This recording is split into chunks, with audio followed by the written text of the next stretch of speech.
사람은 누구나 낙심하고 불안해할 때가 있습니다. 그런데 믿음을 가진 사람들 중에는요, 믿음을 가진 사람이 낙심하고 불안해하는 것을 잘 받아들이지 못하는 경우들이 종종 있습니다. 누군가가 조금만 좌절하거나 낙심하는 그런 기색을 보이면 곧바로 우리는 어떻게 믿는 사람이 그럴 수 있어? 믿음이 없어서 그래. 혹은 기도하지 않으니까 그런 거야. 아니면 성경을 읽지 않으니까 그런 것 아닌가? 라고 당연한 듯 말합니다.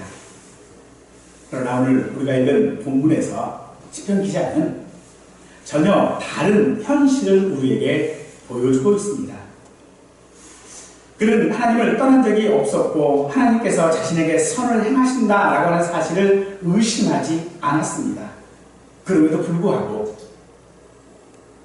어느 순간 말로 표현하기 어려운 그런 깊은 낙심과 불안을 경험하고 있습니다. 예수를 믿지 않은 것도 아니고 교회를 다니지 않은 것도 아니고 말씀과 기도와 봉사와 헌신을 소홀히한 것도 아닌데도 어느 날 갑자기 내 깊은 마음 위에 상실감과 혼돈 속에 빠집니다. 목사도 이외일 수는 없습니다. 살면서 자신에게나 혹은 주변에 낙심되고 불안한 일들이 우리의 삶에 얼마나 많이 있습니까?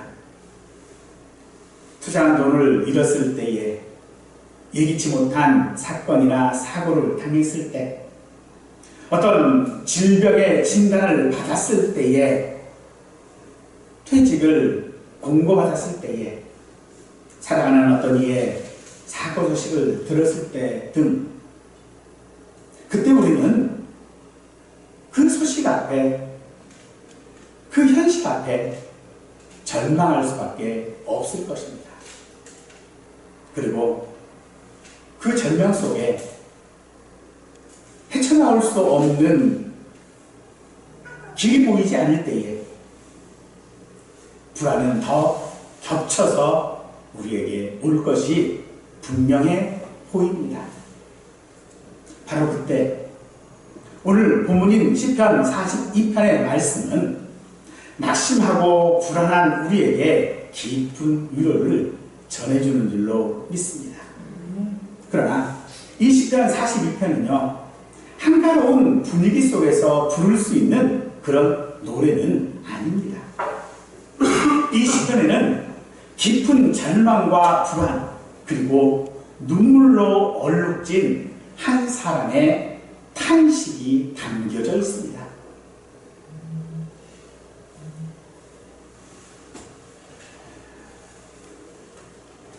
마치 우울증에 빠진 사람이 자기 마음을 토로하듯 오늘 시편 기자는요, 자신의 감정을 숨김없이 아주 솔직하게 쏟아놓고 있습니다.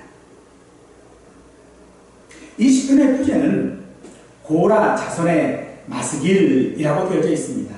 마스길이라고 하는 말은요, 교훈의 시 또는 지혜의 노래라고 하는 그런 뜻이지만 어떤 감정을 노래한 것이 아니라 하나님의 징계를 통해 배우는 그런 교훈을 담고 있다라고 하는 뜻입니다. 따라서 오늘 시편은요, 사람의 탄식이 아니라 하나님의 임재를 갈망하며 믿음으로써 싸우는 성도의 고백일 것입니다. 이 시를 노래한 고라 자손들은요, 하나님의 심판을 받아 땅에 삼키었던 고라의 후손들 가운데에 살아남은 자들입니다. 그들은 하나님의 주권적인 은혜로 살아남고 그 은혜로 살아있는 자들인 것입니다. 그런 그들이 부른 이 시편은 낙심 중에서도 하나님을 찾는 성도의 참된 신앙의 고백으로 충분할 것으로 믿습니다. 1절에서 하나님이여 사슴이 시내문을 찾아 갈급함같이 내 영혼이 주를 찾기에 갈급하나이다 라고 시작하고 있습니다. 하나님과의 단절 그리고 임재로부터 멀어진 듯한 고통을 통해 낙심과 의욕들, 두려움에 휩싸여 있으면서도 끝까지 살아계신 하나님을 믿는 그 믿음의 끈을 붙잡고자 몸부림치는 모습을 우리는 본문에서 발견해 볼 수 있을 것입니다. 그것은 이 시가 기록된 배경에 다윗이 피난 시절에 겪었던 일들을 담고 있기 때문입니다. 시편 기자는 잔혹한 핍박을 피해 타국으로 도망쳐야 했던 때, 그때 그 마음을 녹아내리듯 슬픔으로 가득 차게 표현하고 있습니다. 그의 마음의 감정이 너무 커서 그 마음이 자리를 잡지 못하고 흔들리고 있는 모습을 보여줍니다. 사람이 당한 그 슬픔이 지나치게 커지면요, 그 마음이 힘이 빠지고 무너져 버릴 수밖에 없습니다. 다윗이 바로 그런 상태였던 것입니다. 그의 마음이 힘을 잃고 무너진 상태였던 것이, 그 상태를 말하고 있는 것이 오늘 본문입니다. 그런 마음이 무너질 때 오늘 다윗은 사슴의 갈급함같이 하나님을 찾기에 갈급하다라고 말하고 있습니다. 그래서 이 시편은요, 바로 그런 다윗이 다시금 하나님을 바라보면서 자신의 믿음을 회복해 가는 이야기이고요, 낙심의 현실 속에서도 하나님을 향한 갈망이 꺼지지 않았던 사람, 그 마음이 힘을 잃고 무너질 것 같은 그런 사람에게 깊은 믿음의 고백이 되어줄 줄을 믿습니다.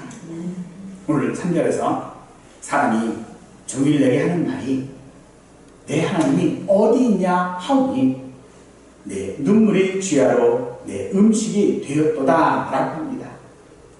오늘 다윗의 마음은요, 지쳐있음이 분명합니다만 사슴이 목이 말라 물을 찾아 헐떡이는 것처럼 자신이 지금 그렇게 마음이 지쳐서 무너져 있는 그 상태에서도 자신이 지금 하나님을 찾고 있다라고 합니다.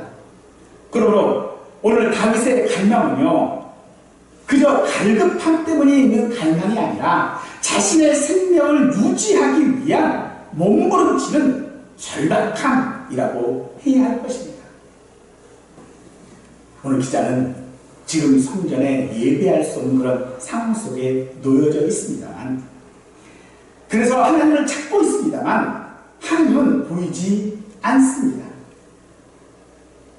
하나님의 임재의 체험이 사라졌고 기도의 응답은 들리지 않습니다. 그때 사람들은 다윗에게, 또 그런 상황 속에 있는 우리에게 냉소적인 말을 합니다. 내 하나님이 어디 있느냐? 하나님이 살아계시다면 너를 도와주어야 하는 것이 마땅한 일 아니냐? 그들은 우리의 상황을 비웃으면서 마치 우리에게 하나님이 없는 사람, 하나님을 믿지 못하는 사람처럼 취급을 할 것입니다. 그러나 이것은요, 그들의 조롱이 아닙니다. 사단이 그들의 입을 통해 우리를 넘어뜨리려는 시험인 줄 믿습니다. 그들의 말은 그 믿음이 연약한 사람들이라면 단숨에 넘어질 만큼 강력한 공격이고 또 넘어질 수밖에 없는 그런 시험이 분명할 것입니다. 그런데 그런 말에 이 시편 기자는요, 반박을 하지 못합니다. 지금 너의 형편, 네 상황이 하나님이 계시냐? 네가 그렇게 하나님을 믿었다면 하나님이 어떻게 너를 그 지경까지 이르게 할 수 있느냐? 그 말에 반박을 못합니다. 그래서 밤낮으로 울 뿐입니다. 내 눈물이 주야로 내 음식이 되었도다. 음식을 먹지 못하고 울 뿐입니다. 눈물이 그의 양식이 되었습니다. 그는 지금 식욕을 잃었습니다. 눈물이 너무 많아서 물 대신에 삼킬 수밖에 없습니다. 슬픔이 다윗의 마음을 잠식해 버렸습니다. 그래서 다윗의 마음은요, 물처럼 녹아내립니다. 평소에는 마음이, 내가 믿는다라고 하는 그 마음이 내 믿음을 붙잡아주고 있었지만, 그것이 내게 힘이 되었지만, 감정이 너무 깊어지면서 그 힘이 빠져버립니다. 사람들의 저롱은 우리의 마음의 상처에 더 깊게 파고듭니다. 이미 안 돼도 아픈 마음에 비수를 꽂듯 그들은 거듭해서 우리에게 말합니다. 하나님은 너를 버렸어. 하나님은 안 계셔. 그 잔인한 말 앞에 우리 눈에는 다시 눈물이 고일 수밖에 없을 것입니다.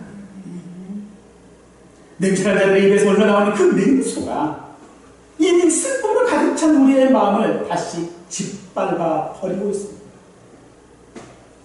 그런데 오늘 시편 기자는요, 그 싸움을 우리를 조롱하는 그들과의 싸움이 아니라고 합니다. 우리가 심적으로 싸워야 할 대상은 자기 마음속의 불신과 낙심인 것입니다. 자기 안에서 요동치는 바다 같은 그런 감정과 싸우면서 어찌하여 나는 요동하며 바다처럼 흘러나고 어찌하여 내 생각은 떠들썩한 물들처럼 번잡한가? 자기 자신에게 스스로에게 묻고 있습니다.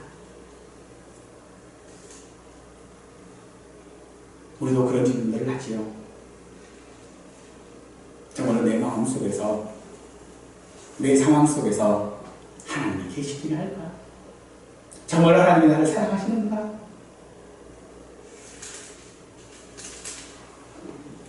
하루에도 12번씩 생각들이 왔다 갔다 하지요. 그러나 놀라운 것은요, 그래도 우리는 무너지지 않습니다. 왜냐하면 성령님이, 하나님께서 나를 붙잡기 때문인 줄 믿으십시오. 우리의 소망이 내 마음에 있는 그 불신과 슬픔과 싸움을 하고 있는 것입니다. 지금의 고난이 영원할 수 없다고, 대적들의 기쁨은 공허한 것일 뿐이라고 우리는 우리의 마음 가운데의 믿음으로 속삭이고 있는 것입니다. 그러므로 사랑하는 우리는 깨달아야 할 것이 있습니다.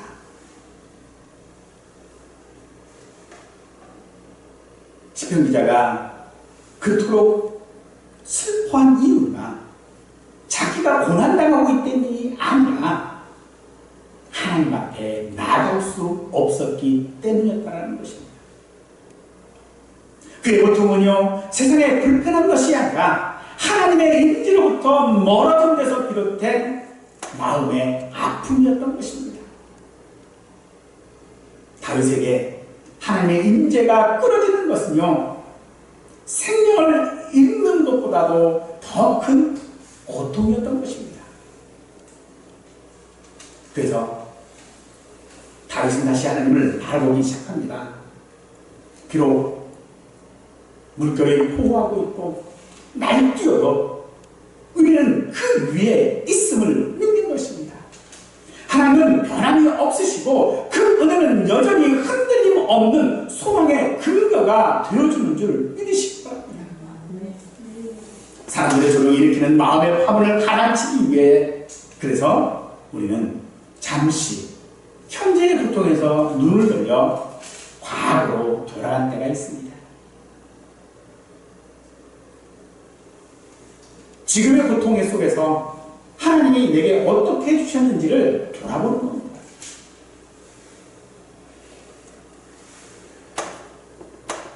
우리가 가장 행복했던 순간이 언제입니까? 다윗이 지금 가장 행복했던 순간은 가장 은혜로웠던 그 시절을 기억합니다. 언제입니까? 바로 하나님의 집을 향해 발걸음을 옮겼던 그때였습니다. 하지만 그 기억은요, 그 마음을 위로하기도 했지만 동시에 더 큰 아픔을 갖게 했다는 것이죠. 왜냐하면 지금은 그때처럼 내가 자유롭게 하나님 집에서 찬송하고 예배할 수 없기 때문에 그렇습니다. 그래서 과거의 그 감격과 기쁨을 다시 현실로 재현할 수 없는 그 상황 속에 그런 마음이 상하였고 탄식할 수밖에 없었던 것이죠. 즉, 우리가 낙심하고 불안해하는 이유는요, 과거에 하나님께서 내게 베풀어 주셨던 그 은혜가 지금 내 상황 가운데에 다시 재현되지 않을 것 같기 때문이라는 것이죠. 그러므로 그런 마음이 상할 수밖에 없는 것입니다. 하나님 앞에 탄식할 수밖에 없는 것입니다. 교회로부터 멀리 떨어져 있고 예배의 자리에 참여하지 못하는 현실이 얼마나 큰 고통인지 아십니까? 예배를 드리지 못한다는 그 사실이 아니라 하나님의 임재와 그 은혜의 얼굴을 뵙지 못한다는 그 상실감이 우리를 더 아프게 하는 것입니다. 그래서 4절에서 하나님의 집이라고 하는 것은 하나님의 은혜와 임재를 의미합니다. 하나님께서 우리를 향하여 그 얼굴빛을 비추실 때에 우리는 평안과 안전을 얻습니다. 그러나 그 얼굴을 우리에게서 가리시면 그 은혜의 빛이 구름을 가운데 덮여버리면 우리는 고난과 어둠 속에 있는 것처럼 느낄 수밖에 없을 것입니다. 그러나 하나님의 사랑을 느끼지 못한다고 해서 그 사랑이 사라진 것은 아닙니다. 비록 내 가슴에서 반짝이지는 않아도 그 사랑은 여전히 우리의 삶의 여정, 삶의 자리에 있음을 믿으시기 바랍니다. 하나님께서 우리를 향해 미소 지으실 때 우리의 낙심은 사라질 것이고 우리의 한숨은 노래로 바뀌며 예가는 승리의 찬가로 변할 줄로 믿습니다. 육체적으로나 정신적으로나 하나님과 멀어진 것처럼 느껴질지라도 하나님의 자녀는 결코 하나님과 분리될 수 없습니다. 그래서 다윗은요, 절기를 지키겨 있었던 그 요란한 찬송 소리와 덮개를 운반하면서 영광스러웠던 그 장면들, 온 백성이 함께 춤추면서 예배하는 그 모습을 마음속에 그립니다. 그리고 그 기억 속에서 자신을 꾸짖는 것입니다. 내 영혼아, 어찌하여 낙심하며 불안해하는가? 다윗은 지금 과거의 하나님과 나누었던 그 거룩한 시간들, 그 은혜의 시간들을 기억하며 다시금 하나님을 향해 믿음의 중심을 잡으려고 애쓰고 있는 것입니다. 하지만 과거의 은혜를 우리가 떠올린다고 하나님의 기억하는 것이 곧바로 우리에게 평안을 회복하지는 않을 것입니다. 우리는 여전히 여전히 내 안에서 낙심과 불안이 반복되는 것을 경험하게 될 것입니다. 우리가 하나님을 믿지 않아서가 아닙니다. 우리가 하나님을 잊었기 때문도 아닙니다. 문제는 그 기억 속의 하나님과 지금의 하나님 사이에 거리가 너무 멀게 느껴진다는 것입니다. 과거에는 하나님이 가까이 계신 것 같았는데 지금은 아무리 기도해도 응답이 들리지 않습니다. 그래서 다윗은 지금 하나님 앞에 하나님을 향해 절규하고 있는 것입니다. 9절에서 어찌하여 나를 잊으셨나이까? 우리에게 이런 절규의 시간이 있다면 우리가 하나님 앞에 하나님 왜 나를 잊으셨습니까? 하나님 왜 나를 버리셨습니까? 라고 하는 그런 절규가 있다면 아직 우리의 마음은요 무너진 것이 아닌 줄 믿으시기 바랍니다. 우리 믿음의 여정 속에서 한때는 하나님이 너무나도 선명하게 느껴졌던 그런 순간들이 있습니다. 예배 중에 또 기도 중에 말씀을 읽을 때에 가슴이 뜨거워지고 눈물이 흘렸던 때가 우리에게 있었습니다. 그러나 그 시간이 지나가고 우리의 환경이 변하면서 은혜의 감격은 점점 희미해졌고 현실의 문제와 불안이 우리의 마음을 짓누르고 있습니다. 그때 우리는 마치 시편 기자처럼 하나님을 향해 그 믿음과 현실의 괴리 사이에서 흔들리며 낙심할 수 있습니다. 하지만 하나님은 그런 우리를 흔들림 속에 버려두지 아니하십니다. 하나님은 흔들림 속에서 우리를 여전히 붙들고 계시는 줄 믿으십시오. 우리가 느끼지 못할 때, 우리가 느끼지 못할 뿐입니다. 하나님은 한순간도 우리를 떠나신 적이 없으신 줄 믿으시기 바랍니다. 그래서 다윗은 다시 마음을 다잡고 자신을 향해 당당히 말할 수 있는 것입니다. 내 영혼아 어찌하여 낙심하며 불안해하는가? 너는 하나님께 소망을 두라. 바로 이 고백이 절망의 밑바닥에서부터 피어나는 우리 믿음의 고백일 것입니다. 더 이상 외부의 어떤 조롱이나 상황의 어둠에 휘둘리지 않겠다는 것입니다. 자기 마음 깊은 곳을 향해 던지는 질문인 것입니다. 내적 싸움의 한가운 데서 기자는 자신에게 다시 한번 명령합니다. 너는 하나님께 소망을 두라. 이때 소망을 두라는 이 말은요 기다리라는 뜻이 아닙니다. 고통 속에서도 하나님께 기대하는 믿음의 태도를 말하는 것입니다. 그래서 기자는 확신합니다. 그가 나타나 도우심으로 말미암아 내가 여전히 찬송하리로다. 여전히라고 하는 이 말은요 현재의 침묵과 어둠 속에서도 미래를 향한 믿음을 선언하는 그런 말입니다. 지금은 찬송할 수 없는 상황이겠지만 머지않아 하나님의 얼굴을 뵙게 될 것을 믿고 선포하는 것입니다. 지금은 상황이 사람들의 비난과 조롱과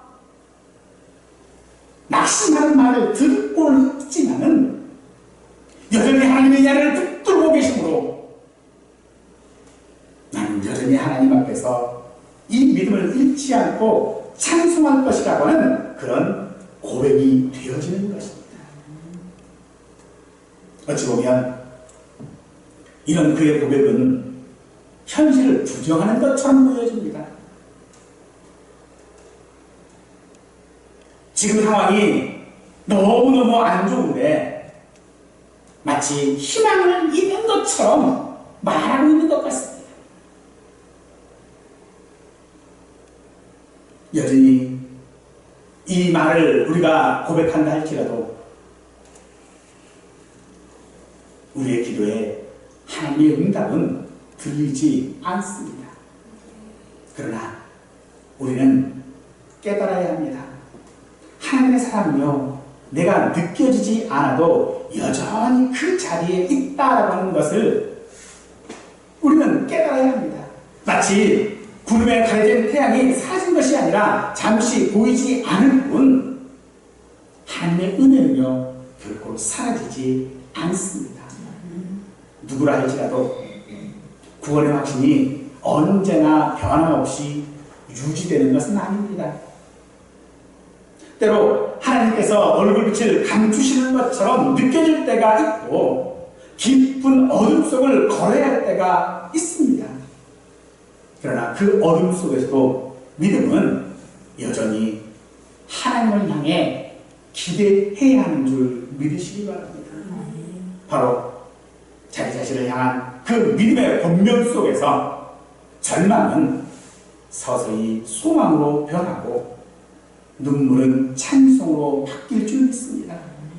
이런 경험이 있을 때에 우리가 낙심하고 불안할 때 그 환경을 이기는 탄식이 우리의 믿음의 고백인 줄 믿으십시오. 오늘 시편 기자의 고백은 감정을 기록한 것이 아닙니다. 우리의 신앙, 우리의 믿음의 여정을 보여주는 것이다 라고 할 것입니다. 우리 역시 다윗처럼 마음이 녹아내리고 눈물이 우리의 음식이 되며 하나님의 얼굴이 가려진 듯한 느낄 때가 우리에게 있습니다. 기도는 하는데 응답은 없고 예배의 자리에 앉아 있어도 마음은 메마른 것 같을 때가 우리에게 있습니다. 그러나 시편 기자는 그 절망의 한가운데서 자신을 향해 선포합니다. 너는 하나님께 소망을 두라. 사랑하는 성도 여러분, 믿음은 감정이 아니라 결단입니다. 내가 하나님을 느끼지 못해도 여전히 하나님의 은혜를 기다리는 그 결단하는 것이 믿음입니다. 아무것도 보이지 않을 때에도 하나님이 여전히 살아계시며 나를 잊지 않으셨음을 고백하는 것이 우리의 믿음입니다. 하나님을 기다리라고 하는 것, 그렇죠? 손 놓고 아무것도 하지 말고 있으라는 그런 말이 아닙니다. 하나님을 기다리라는 것은 하나님께서 내게 약속한 것을 붙들고 오늘도 그 낙심 가운데서 무너질 것 같은 그 환경 속에서 견디라 라고 하는 것인 줄 믿으시기 바랍니다.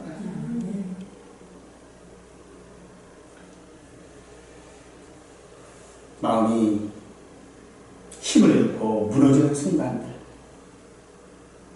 눈물이 음식이 되고 하나님의 침묵이 너무나도 길게 느껴질 때라도 사랑하는 여러분, 하나님의 은혜는 사라진 것이 아닙니다. 우리가 믿음으로 하나님을 바라볼 때 우리의 한숨은 찬송으로 바뀔 것이고 우리의 눈물은 기도로 바뀔 것이고 우리의 절망은 소망으로 변할 것입니다. 이것이 오늘 시편 42편이 우리에게 주는 메시지입니다. 사랑하는 성도 여러분, 낙심될수록 절망할수록 하나님을 바라보시기 바랍니다. 낙심되고 절망할수록 우리의 마음 가운데에 선포하십시오. 너는 하나님께 소망을 두라. 우리가 늘 하나님 앞에 살아간다고 하고 있습니다. 늘 우리는 그 믿음을 잃지 않고 살아가고 있습니다만 우리는 언제든지 낙망할 수 있고요. 불안해할 수 있습니다. 이유가 어쨌든 세상에 살고 있는 성도라면 실족할 수 있고요. 미끄러질 수 있습니다. 그것을 부정해서는 안 됩니다. 그러나 그때 우리가 어찌해야 할 것인가?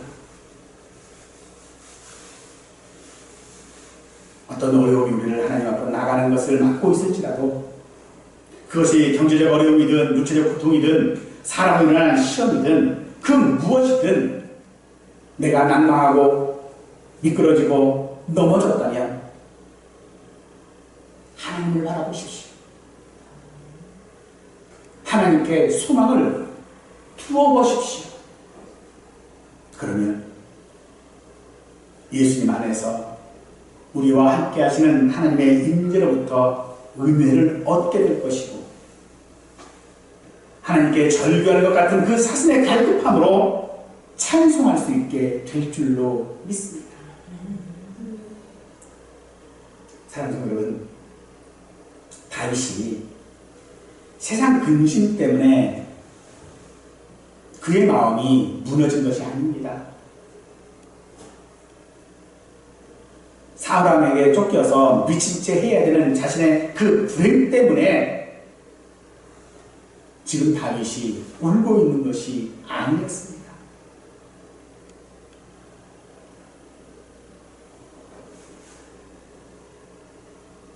그는 지금 하나님 앞에 나아갈 수 없었던 하나님 앞에 나가는 길이 막혀 있으므로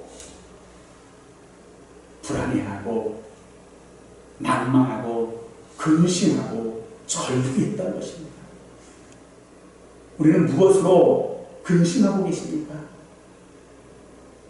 하나님 앞에 나갈 수 없으므로 근심하지 아니하고 내가 물질이 없어서 근심하고 있는 것은 아닙니까?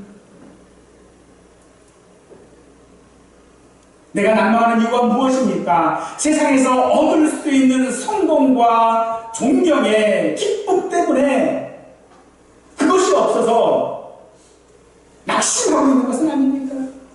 오히려 내가 지금 하나님 앞에 나갈 수 없으니 내가 하나님의 자녀요, 하나님의 성도요, 하나님께서 내 아버지라고 하는 그 사실을 드러내지 못하는 것에 대하여 낙심해야 할 텐데 세상 사람들에게 당하는 억울한 일들 때문에 절규하고 있는 것은 아닙니까?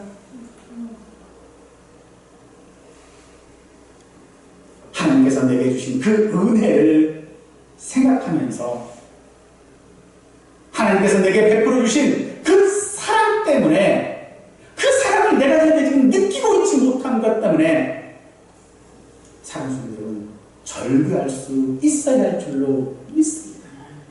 그것이 사슴이 시드몬을 찾아 갈급함 같이 하나님을 찾는 갈급함인 줄 믿으십시오. 그러므로 우리의 근심은요, 세상 근심이 되어져서는 안 될 것입니다. 그러므로 우리의 근심은 어떠해야 합니까? 고린도후서 7장 10절 말씀입니다. 하나님의 뜻대로 한 근심은 후회할 것이 없는 구원에 이르게 하는 회개를 이루는 것이요 세상 근심은 사망을 이루는 것이니라 라고 합니다. 이 말씀이 우리에게 무엇을 근심해야 하는지 보여주고 있습니다. 바로 내 마음 가운데 있는 회개를 이루는 것이어야 한다는 것입니다. 하나님 앞에 나가지 아니하고 세상 것으로 근심하고 있는 내 모습이 아니라 하나님의 뜻대로 하는 근심, 그 근심이 우리에게 있을 때에 우리는 하나님 앞에 소망을 둘 수 있을 줄로 믿습니다. 거센 파도가 덮치듯 우리의 연약함과 두려움이 몰려오고 믿음이 흔들리는 순간들이 우리에게 있을 것입니다. 사랑하는 성도 여러분, 그럴 때에 그 싸움을 포기하거나 무감각해지기 쉽을 수 있지만 바로 그때가 내가 하나님의 백성으로 내가 아버지의 자녀로서 쌓여야 할 순간인 줄 믿으시고 내 마음속의 욕망과 불신을 다스리는 그 싸움, 하나님을 향한 그 믿음을 붙드는 싸움, 절망 중에서 믿음으로 소망을 붙드는 그 싸움, 믿음으로 지금은 하나님의 은혜가 보이지 않을지라도 보이지 않는 그 은혜를 바라보는 그 싸움을 하실 수 있기를 원합니다. 그 싸움을 하는 가운데에 눈물이 내 음식이 될 수 있을 것입니다. 그러나 그 눈물은요, 내가 없어서 흘리는 눈물이 아니라 하나님이 내게 베풀어 주신 은혜에 대한 감격의 눈물인 줄 믿습니다. 우리의 한숨과 눈물 속에서 하나님은 여전히 일하고 계십니다. 우리의 연약함과 두려움 속에서도 하나님은 여전히 우리와 함께 하십니다. 이 믿음의 고백을 우리가 붙잡을 때에 우리의 무너질 것 같은 삶 가운데서 우리는 일어설 수 있을 것이고, 우리의 눈물은 찬송으로, 절망은 소망으로 변할 줄 믿고 하나님께 소망을 두고 그 은혜를 바라보는 우리 모두의 삶이 되시기를 간절히 축원하겠습니다.